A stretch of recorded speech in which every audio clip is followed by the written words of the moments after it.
안녕하세요. 김경희 권사입니다. 제가 오늘 읽은 간증할 챕터는 챕터 5 당신은 진짜인가입니다. 줄거리 및 감상문 간증문을 이어서 읽어드리겠습니다. 주님께서 말씀하신 대로 나더러 주여 주여 하는 자마다 다 천국에 들어갈 것이 아니요 다만 하늘에 계신 내 아버지의 뜻대로 행하는 자라야 들어가리라. 마태복음 7장 21절 말씀. 이 말씀은 제가 신앙을 살아가면서 가장 깊이 깨닫게 된 진리입니다. 주여 주여 하며 예수님을 부른다고 해서 천국에 갈 수 있다는 착각은 우리가 교회에서 흔히 겪는 오류일 수 있습니다. 예수님은 우리 주님이라고 고백하며 살고 있지만 그분이 뜻대로 살지 않으면 그 신앙은 진짜가 아니라는 것을 깨달았습니다.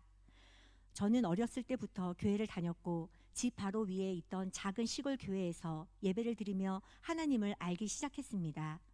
주일 예배를 빠지면 하나님께 혼날까봐 무서운 마음이 들었던 기억이 납니다. 중고등학교 시절에도 주말마다 교회를 빠지지 않고 다녔고 성인이 되어 결혼하고 아이들을 키우면서도 교회는 빠지지 않았습니다. 그때의 신앙은 진지했지만 마음속 깊은 곳에서 예수님이 진정한 주인인가에 대해 깊이 고민하지 않았습니다. 결혼 후 독박 육아를 하면서 교회에서 제자 대학을 하고 성경 공부와 기도 훈련을 하던 시절 하나님과 깊은 만남을 경험할 수 있었습니다. 그때 하나님께서 주신 위로와 힘은 제 삶에 큰 변화를 일으켰습니다. 하지만 여전히 제 삶의 중심은 저 자신이었고 예수님이 뜻대로 살기보다는 제 생각과 계획대로 살고 있음을 깨닫지 못했습니다. 그런데 어느 날 하나님께서 저를 강하게 혼내시는 느낌을 받았습니다. 설거지를 하면서 남편에 대한 불평과 원망을 쏟아내던 저에게 하나님께서는 너는 왜 남편을 욕하고 원망하니? 너 자신을 돌아보아라. 남편이 잘해줄 걸 생각하지 말고 먼저 네가 변해봐라 라고 말씀하셨습니다. 그 말씀이 제 마음을 깊이 찔렀고 그 자리에서 눈물이 멈추지 않았습니다. 그 후 남편을 바라보는 시각이 완전히 바뀌었고 우리의 관계는 더욱 부드럽고 사랑스럽게 변했습니다. 일상이 모두 아름다워 보였고 하나님과의 교제가 얼마나 중요한지 실감하게 되었습니다. 하지만 시간이 지나면서 제 마음은 서서히 사라졌습니다. 하나님께 매일 간절히 기도해야 한다는 것을 알면서도 바쁜 일상 속에서 기도를 놓치고 말았습니다. 그때 저는 제가 하나님과의 첫사랑을 잃었다는 사실을 깨달았습니다. 아버지가 돌아가시면서 제 믿음은 또 한 번 시험을 받았습니다. 아버지가 교회를 다니지 않으셨고 하나님을 잘 모르셨던 상황에서 아버지 구원에 대한 염려와 두려움이 커졌습니다. 아버지가 중환자실에 계실 때 저는 새벽마다 기도하며 눈물을 흘렸습니다. 하나님, 아버지가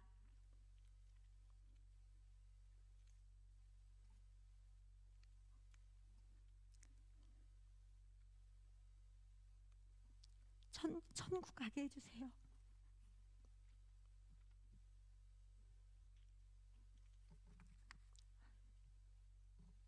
아주 작은 자리라도 주셔서 그곳에 있게 해주세요. 하지만 아버지는 하나님을 잘 알지 못하셨습니다. 사실 그 사실이 저를 더욱 힘들게 했습니다. 작년 10월쯤 제 딸이 대학을 놓고 새벽 기도에 나가면서 기도를 했던 기억이 있습니다. 그 당시 아빠는 건강하셨을 때입니다. 대학을 놓고 기도를 하기 시작했는데 하나님께서는 제 기도의 방향을 완전히 바꾸어 주셨습니다. 저는 그때까지 엄마와 아빠를 위해 제대로 기도한 적이 없다는 것을 깨달았습니다. 엄마 아빠 건강하게 해주세요. 행복하게 해주세요. 오래 살게 해주세요. 이런 기도는 했지만 엄마 아빠가 하나님을 알게 해주세요. 천국이 소망을 갖게 해주세요. 그런 기도는 한 번도 하지 않았습니다. 하나님은 제게 엄마와 아빠를 위해 기도하라는 마음을 주셨습니다.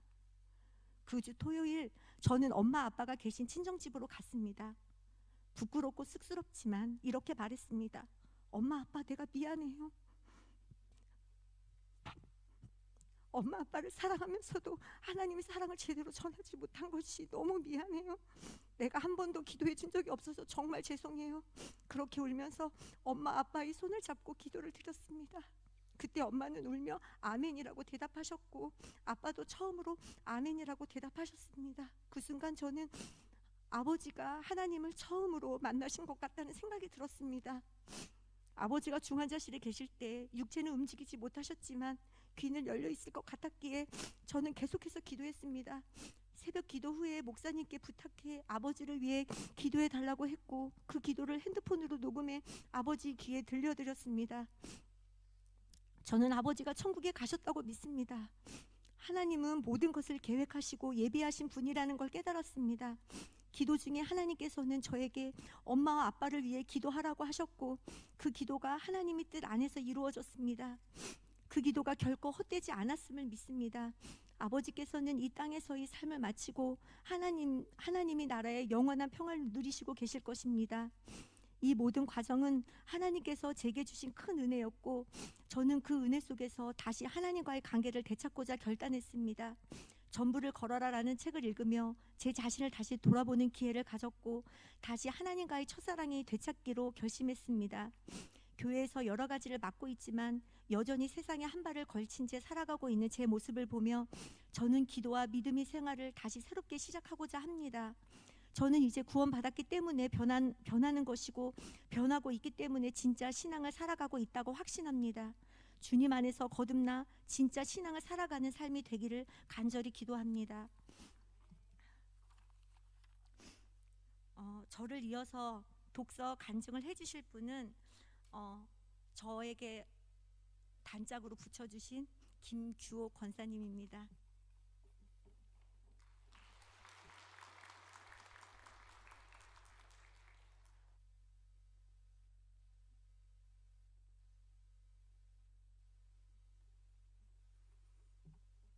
안녕하세요. 110-110-1100 비저너리 챌린지 독서 전부를 걸어라 발표자 강미화입니다.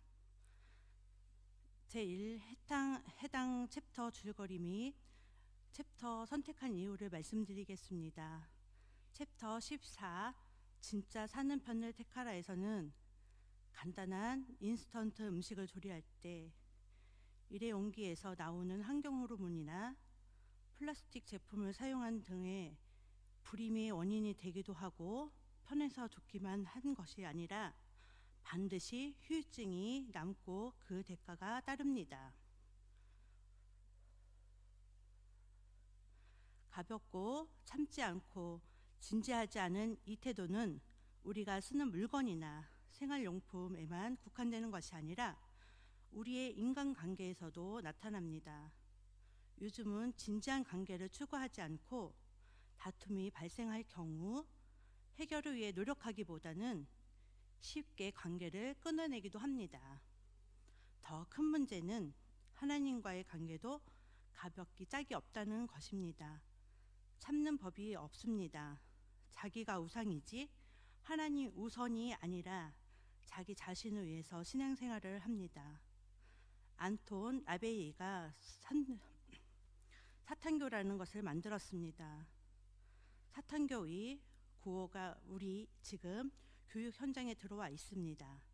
인권이라는 이유로 아이들이 하고 싶은 대로 하도록 내버려 둡니다. 자기 우상 신앙을 경고하며 진정한 생명의 길을 가고 예배에 전부를 걸고 삶의 무게를 회복하는 것을 강조합니다. 신앙의 단순한 믿음이 아니라 하나님과 함께하는 삶, 자체의 힘과 주님의 대림을 준비하고 심판대 앞에 서는 날을 잊지 말며 일사각오의 신앙을 가져야 한다고 말합니다. 이 주제들은 신앙생활을 단순한 의무가 아닌 나의 삶의 핵심으로 삼고 하나님을 향한 진지한 삶을 살아가게 합니다. 저는 신앙의 삶의 중심이 되어야 한다는 점에서 이 부분을 선택했습니다. 이 가장 감동적이었던 부분을 소개해드리겠습니다. 가장 감동적이었던 부분은 일사각오의 신앙이라는 구절이었습니다.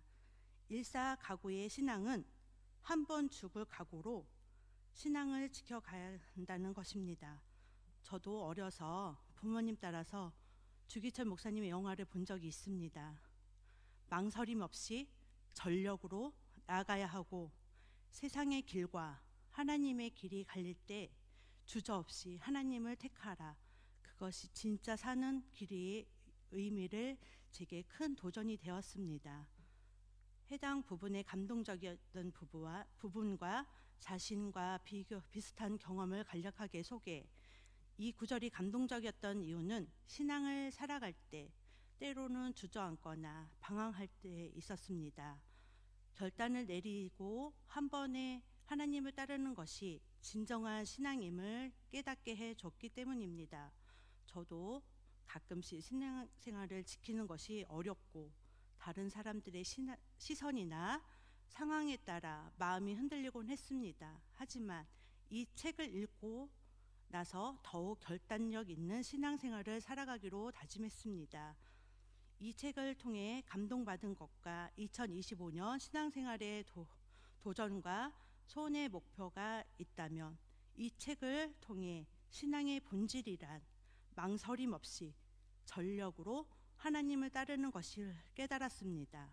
2025년에는 삶의 중심에서 하나님을 놓지 않고 예배와 신앙생활을 더욱 전력을 다하여 모든 일을 하나님께 맡기고 그 뜻을 따라 살고자 합니다. 2025년 성동교회가 어떻게 나아갔으면 좋겠는가? 2025년에는 우리 성동교회가 신앙생활에 전력을 다할 수 있는 교회가 되기를 바랍니다. 예배, 교육, 교제, 선교, 봉사, 기도에 최선을 다하고 MD 사역과 공동체가 함께 성장할 수 있도록 서로를 격려하며 하나님의 뜻에 따라 살아가는 교회가 되었으면 좋겠습니다. 다음 주 저를 이어 비저너리 챌린지를 함께 하실 분은 얼굴도 예쁘시고 마음도 예쁘시고 피아노를 잘 치시는 우리 윤재은 집사님이십니다.